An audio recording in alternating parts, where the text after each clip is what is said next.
नमस्कार दोस्तों। तो दोस्तों कंटिन्यू करते अपने साइबर क्राइम के लेक्चर को। और मैंने टेलीग्राम पे एक चैनल बनाया है। वहाँ से नोट्स शेयर करने में या फिर मतलब जो भी बुक्स मैं पढ़ा रहा हूँ वो शेयर करने में आसानी होती है। तो नवकर ही एकेडमी सेम नाम से टेलीग्राम पे आप लोग मुझे फाइंड कर सकते हैं। इस पे मैंने साइबर क्राइम की बुक डाल दी है, पर्सनल फाइनेंस की बुक डाल दी है, या फिर इंडस्ट्रियल लॉ है, जो भी मैंने पढ़ाया है, कंपनी लॉ की भी बुक डाल दी है।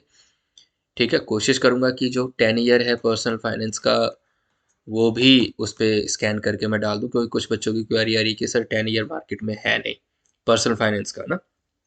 तो मैं वो भी अपलोड उसमें कर दूंगा। तो आप लोग वहाँ से डाउनलोड कर सकते हो। तो मुझे आप इंस्टा पे भी फॉलो कर लीजिए, अगर इंस्टा यूज़ करते हैं तो। नवकरी एकेडमी सेम नाम है, यूट्यूब चैनल वाला ही।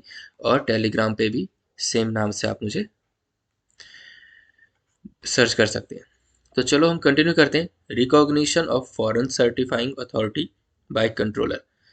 ये फॉरेन सर्टिफाइंग अथॉरिटी क्या है? अभी तक तो हम ये देख रहे थे कि जो सर्टिफाइंग अथॉरिटी है वो इंडिया वाला बंदा था, उसको हमारी सेंट्रल गवर्नमेंट या फिर कंट्रोलर को अपॉइंट करके फिर कंट्रोलर की ड्यूटी दे दी कि भाई तुम साइबर जो सर्टिफाइंग अथॉरिटी है उसको रेगुलेट करो, उसकी ड्यूटीज़ को देखो, उसकी ड्यूटीज़ को डिसाइड करो। तो अब ये सेक्शन 19 ये कहता है कि section 19 of the information technology act provides for the power of the controller with the previous approval of the central. यहाँ पे सेंट्रल गवर्नमेंट ने पावर दे दिया इस कंट्रोलर को टू ग्रांट रिकॉग्निशन टू, कि भैया तुम ना सर्टिफाइंग अथॉरिटी जो फॉरेन का बंदा होगा उसे भी रिकॉग्निशन दे सकते हो। ये भी किसको ड्यूटी दे दी है? कंट्रोलर को ही दे दी है। Now recognition of foreign certifying authority section 19 में क्या कैसे करेंगे? Subject to such condition and restriction as may be specified by the regulations, the controller में the controller may, with the previous approval of the central government and by notification of the official gazette, recognize any foreign certifying authority as a certifying authority for the purpose। वही है कि section 19 में power दे दिया controller को कि तुम चाहो तो फॉरेन के किसी बंदे को भी सर्टिफाइंग अथॉरिटी अपॉइंट कर सकते हो, और सेंट्रल गवर्नमेंट की अप्रूवल से ही करोगे। फिर सेंट्रल गवर्नमेंट अपने नोटिफिकेशन में इशू कर देगी ऑफिशियल गैजेट में। ऑफिशियल गैजेट एक तरीका है जहाँ पे ये नोटिफिकेशन इशू करते हैं। Where any certifying authority is recognised, the electronic signature certificate issued by such certifying authority shall be valid for the purpose of. अब एक बार जब सर्टिफाइंग अथॉरिटी को आपने रिकॉग्नाइज कर लिया तो वो लोग अगर सर्टिफिकेट इशू करेंगे, डिजिटल सिग्नेचर सर्टिफिकेट इशू करेंगे, तो आप उसको वैलिड ही तो मानोगे। The controller may, if he is satisfied that certifying authority has contravened any of the condition and अगर कंट्रोलर को लगता है कि जो सर्टिफाइंग अथॉरिटी है उसने लॉ को फॉलो नहीं किया है या फिर लॉ के अगेंस्ट चले गए, तो उनसे वो रिकॉग्निशन वापस भी ले सकते हैं, रिवोक कर सकते हैं। सच भैया उसको बोलेंगे तुम सर्टिफाइंग अथॉरिटी बनने लायक नहीं हो। तो कंट्रोलर का ये देख लिया हमने। अब देखते हैं licence to issue digital signature certificate. अब ये डिजिटल सिग्नेचर सर्टिफिकेट कौन इशू करेगा? Certifying authority. और सर्टिफाइंग अथॉरिटी का भी बॉस कौन है? कंट्रोलर। ठीक है, तो देखो section 21 of the IT act, उन्होंने बोला कि सारे के सारे लाइसेंस इशू किए जाएंगे सर्टिफाइंग अथॉरिटी के द्वारा to issue digital signature certificate by the controller shall be in the form and shall be accompanied with the, जो भी फी है जो आपको देना पड़ेगा। अगर आपको डिजिटल सिग्नेचर बनाना है, मुझे डिजिटल सिग्नेचर बनाना है, मुझे किसी कंपनी में डायरेक्टर बनना है तो मुझे डिजिटल सिग्नेचर बनाना होगा, फिर डिजिटल सिग्नेचर की फीस देनी पड़ेगी। ठीक है ना। The controller after considering the application में इधर ग्रांट द लाइसेंस और reject the application after giving reasonable opportunity of being heard. तो कंट्रोलर के पास पावर होगी कि वो एप्लीकेशन लेने के बाद या तो रिजेक्ट कर दे एप्लीकेशन और दे सकती है। तो देखो क्या है, information technology act provide that a licence to be issue to a certifying authority. Licence issue किया जाएगा सर्टिफाइंग अथॉरिटी को कि भैया तुम इशू करो digital signature certificate with the help of, देखो कंट्रोलर की यहाँ भी हेल्प जरूरी है, या कंट्रोलर का कंट्रोल होना बहुत जरूरी है डिजिटल सिग्नेचर पे भी। Now section 21 licence to issue electronic signature certificate, आप यहाँ से भी इसको रेफर कर सकते हो, वो वाला पार्ट अगर छोड़ भी दो तो। Subject to the provision of subsection 2 any person may make an application to the controller for a licence to issue electronic signature certificate. हम बंदे जो भी है, मैं हूँ या आप है, एप्लीकेशन देंगे कंट्रोलर को कि मेरे लिए एक लाइसेंस इशू कर दीजिए electronic signature certificate, for a licence to issue electronic signature certificate. तो मैं कब करूँगा, मुझे कब इलेक्ट्रॉनिक सिग्नेचर सर्टिफिकेट इशू करना होगा जब मैं सर्टिफाइंग अथॉरिटी रहूँगा, ठीक है ना। तो इसका मतलब अगर मुझे सर्टिफाइंग अथॉरिटी बनना है तो मैं कंट्रोलर को एप्लीकेशन दूंगा कि यार आप मुझे पावर दे दो कि मैं इलेक्ट्रॉनिक सिग्नेचर सर्टिफिकेट किसी को इशू कर सकूँ, मुझे लाइसेंस दे दो वो। तो no licence shall be issued unless the applicant fulfil such requirement, तब तक मुझे वो लोग लाइसेंस नहीं देंगे। मतलब आईटी एक्ट में मैं सर्टिफाइंग अथॉरिटी तब तक नहीं बन सकता जब तक मेरे पास क्वालिफिकेशन ना हो, एक्सपर्टीज ना हो, मैन पावर ना हो, मतलब मेरे पास लोग ना हो काम करने वाले, फाइनेंशियल रिसोर्स, मेरे पास फाइनेंस के पैसे हो, पैसे अवेलेबल हो, अदर इंफ्रास्ट्रक्चर फैसिलिटी, कि हाँ मेरे पास ये सब है जी, मैं तो इलेक्ट्रॉनिक सिग्नेचर इशू कर सकता हूँ लोगों को। मैंने बताया ना कि जो कंट्रोलर है वो सर्टिफाइंग अथॉरिटी को लाइसेंस इशू करेगा, और जो सर्टिफाइंग अथॉरिटी है वो मुझे और आपको डिजिटल सिग्नेचर सर्टिफिकेट इशू करेगा। लेकिन अब सवाल ये उठता है कि कंट्रोलर लाइसेंस किसे देगा, मतलब सर्टिफाइंग अथॉरिटी बनेंगे कौन। तो मैं और अगर आप बनना चाहते हैं सर्टिफाइंग अथॉरिटी, तो आपके पास क्या क्या चीज़ें होनी चाहिए, qualification, expertise, man power, financial resource and other infrastructure facility, ताकि उनको भरोसा तो यार ये बंदे इस काम को देख सकते हैं, इस काम को कर सकते हैं, ठीक है। नाउ सर्टिफिकेट्स एज में B prescribed by the central government, और जो सर्टिफिकेट है वो सेंट्रल गवर्नमेंट इशू करेगी कि हाँ भाई, सेंट्रल गवर्नमेंट मतलब बताएगी कि ठीक है अगर किसी को देना है तो तुम ये सब चीज़ें देख लो, सर्टिफिक एक्सपर्टीज देख लो और इशू कर दो licence. A license granted under this section shall be valid for such period as may be prescribed by the central, जो लाइसेंस दिया जाएगा कितने साल के लिए रहेगा, कब तक के लिए रहेगा, वो सेंट्रल गवर्नमेंट डिसाइड करेगी। नॉट बी ट्रांसफरेबल और हेरिटेबल, ये ट्रांसफरेबल नहीं है, जैसा अपना आधार कार्ड किसी को नहीं दे सकते ना, ऐसे ही ये भी किसी को नहीं दे सकते, अपना लाइसेंस नहीं दे सकते किसी को। Be subject to such terms and condition as may be specified by the, और जो भी टर्म्स एंड कंडीशन होंगी इस एक्ट में सर्टिफाइंग अथॉरिटी को लेकर, वो फॉलो करना होगा। Section 22 of the IT Act provides that application for license shall be accompanied by a certification practice statement and a statement including the procedure with respect to identification of the applicant। वही है कि अगर कोई certifying authority बनना चाहता है तो वो एप्लीकेशन देगा, फिर एप्लीकेशन जो है लाइसेंस इशू तभी किया जाएगा जब उसका सर्टिफिकेशन चेक किया जाएगा, उसकी प्रैक्टिस स्टेटमेंट देखेंगे, तो ये सारा का सारा। और कितने की फीस लगेगी, देखो 25,000 की फीस लगेगी सारे डॉक्यूमेंट्स देने के बाद, अगर आपको सर्टिफाइंग अथॉरिटी बनना है, मतलब अगर आपको लाइसेंस इशू करने वाला बनना है।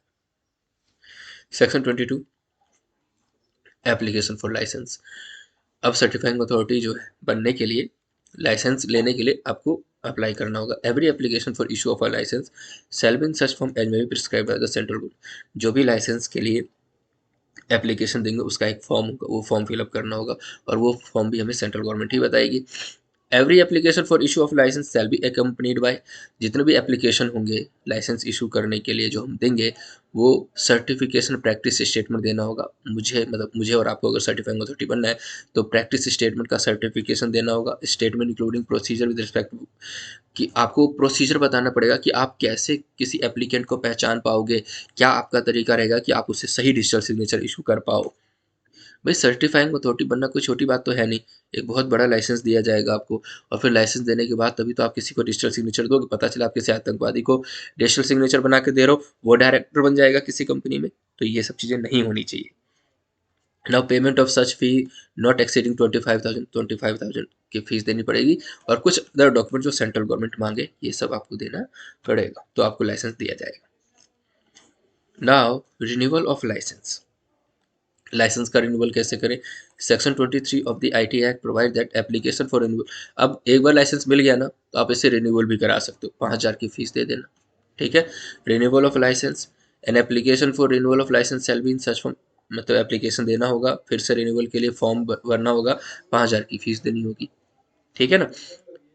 And not less than 45 days before the date of, जिस दिन एक्सपायर होने वाला होगा वो लाइसेंस, उससे 45 दिन पहले पहले आपको एप्लीकेशन दे देना है रिन्यूअल के लिए।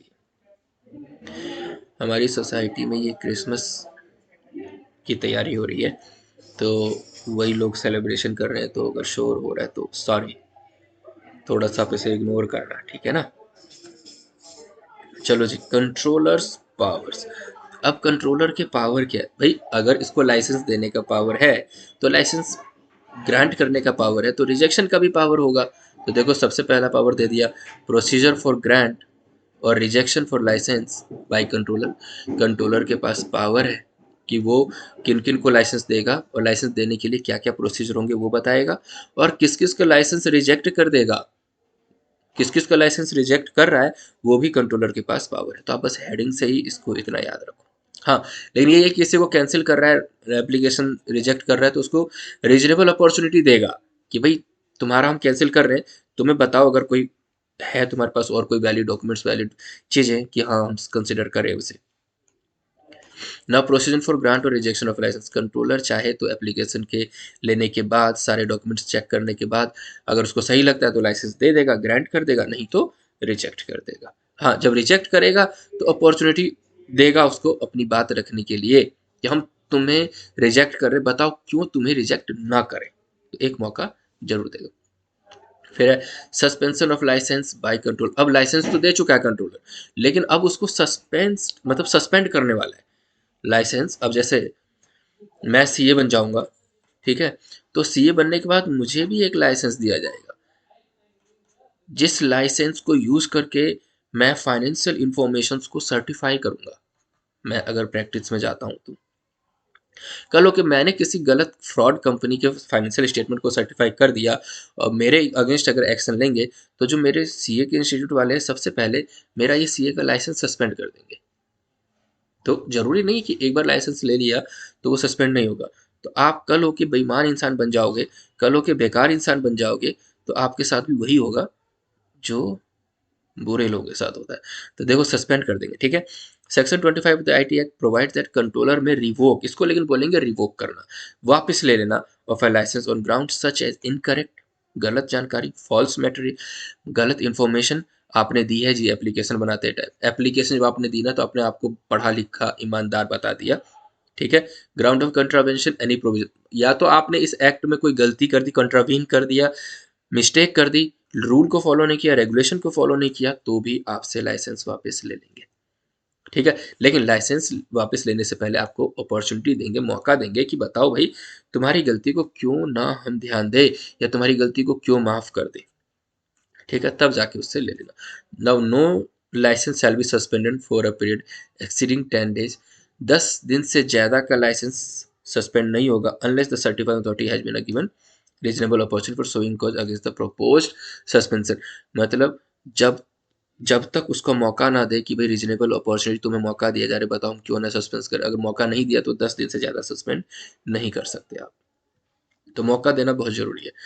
देयरफॉर कंट्रोलर शैल पब्लिश, फिर कंट्रोलर क्या करेगी, पब्लिश करेगी एक नोटिस कि मैं इस बंदे का लाइसेंस वापस ले रहा हूँ, डाटाबेस जो भी इसका इनाम से वो सब खत्म हो जाएगा क्योंकि अब वो बंदा रहेगा ही नहीं, ठीक है। तो ये सब चीज़ें हैं। वही चीज़ है कि अगर कोई एप्लीकेशन में गलत जानकारी दे दी है, या रूल को नहीं माना है, या स्टैंडर्ड्स को फॉलो नहीं किया है ना, रूल रेगुलेशंस को नहीं माना उस बंदे ने लाइसेंस इशू करते टाइम, या फिर आगे डिजिटल सिग्नेचर देते टाइम, तो इस बंदे से वापस ले लेते हैं। तो ये सारी बातें हैं, बहुत सिंपल लैंग्वेज, आप एक बार प्लेन रीडिंग भी करोगे तो आपको समझ में आ जाएगा। बेसिक चीज़ें मैंने एक्सप्लेन कर दिया आपको। 5.5.3 नोटिस ऑफ सस्पेंशन और रिवोकेशन ऑफ लाइसेंस। भाई कंट्रोलर अगर किसी के लाइसेंस को सस्पेंड कर रहा है या वापस ले रहा है तो नोटिस तो देगा ही। तो वही चीज़ है, सेक्शन 26 में बोल दिया भैया नोटिस देना पड़ेगा। Where the licence of certifying authority suspended और रिवोकेड, अगर लाइसेंस सर्टिफाइंग अथॉरिटी का सस्पेंड किया जा रहा है, रिवोक किया जा रहा है, तो जो कंट्रोलर है the controller shall publish notice of such suspension और रिवोकेशन। तो जो कंट्रोलर है वो नोटिस इशू करेगा कि मैं तुम्हारे भैया के लाइसेंस कैंसिल कर रहा हूँ, रिवोक कर रहा हूँ, वापस ले रहा हूँ, एज द केस में भी इन द डाटाबेस में जो भी तुमने डाटाबेस मेंटेन किया वो सब तुमसे वापस ले रहे हैं। डाटाबेस मेंटेन किस चीज़ का करेगा भाई, वो डिजिटल सिग्नेचर तुमने किस किस को इशू किया है। तुम्हारा लाइसेंस कैंसिल हो गया इसका मतलब ये तो नहीं है कि तुमने किसी दूसरे को आगे जो तुम्हारा काम था डिजिटल सिग्नेचर इशू करने का, उनका भी डिजिटल सिग्नेचर कैंसिल हो जाए, नहीं। मान लो मैंने किसी सर्टिफाइंग अथॉरिटी से अपना डिजिटल सिग्नेचर बनवा लिया, अब उस सर्टिफाइंग अथॉरिटी ने कुछ गलत काम किया होगा, उसका लाइसेंस कैंसिल हो गया, तो क्या मेरा डिजिटल सिग्नेचर भी कैंसिल हो जाएगा? नहीं, क्योंकि मेरा तो भाई डिजिटल सिग्नेचर उसके डाटाबेस में है, वो डाटाबेस भी कंट्रोलर के पास चला जाएगा।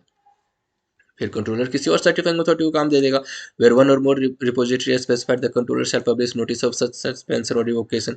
एक से ज़्यादा बंदे होंगे या जो भी ज़्यादा इन्वॉल्वमेंट होगी तो नोटिस दे देंगे सस्पेंशन का, रिवोकेशन का, सभी रिपोजिटरीज को, सभी सर्टिफाइंग अथॉरिटी को। इवन हम लोगों के पास में नोटिस मतलब जिसके पास डिजिटल सिग्नेचर होंगे उसके पास भी एक नोटिस आ जाएगा, देखो तुम्हारा सर्टिफाइड अथॉरिटी के साथ ऐसा ऐसा हो गया है, वो बंदा अब सही नहीं रहा, हमने उसका लाइसेंस ले लिया। ठीक है, अब आगे चलते हैं। Controller's power to delegate. Power to delegate मतलब क्या है? आपको जो काम दिया गया या आपके पास जो पावर आपने अपने जूनियर को दे दिया, अपने अपने सबऑर्डिनेट को दे दिया कि भाई ठीक है तू भी कर ले, तो इनके पास पावर है, ये अपना कंट्रोलर वाला जो पावर है वो किसी और को भी दे सकते हैं। किसको दे सकते हैं? अपने डिप्टी को दे सकते हैं, सबऑर्डिनेट को दे सकते हैं, तो डिप्टी कंट्रोलर, असिस्टेंट कंट्रोलर और किसी भी ऑफिसर को दे सकते हैं जो कंट्रोलर वाला काम कर ले। वही चीज़ है।